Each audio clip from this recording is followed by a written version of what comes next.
This is something I want you to see. I'm in Ixtaltepec, Oaxaca, and this is on the coast. This is almost ground zero for the last earthquake that hit here, 8.1 on the Richter scale, and you can see that, man, people had to run just to get out of their homes. You can see the destruction. You can see their water bottle that still has water in it. You can see their pictures on the wall. It's like this all over town. Every single place we go, it's like this in this town.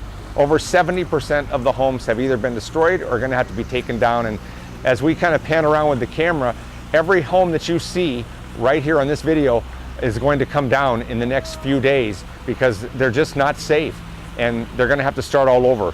This is an opportunity, a gigantic opportunity for short-term mission if you come with the right attitude to be learners, servants, and to work under local leadership. We can use, Adventures in Life we can use people that want to come down here and not tell us how to build, but walk alongside of us, listen to locals, and build as we know and as locals know how to build.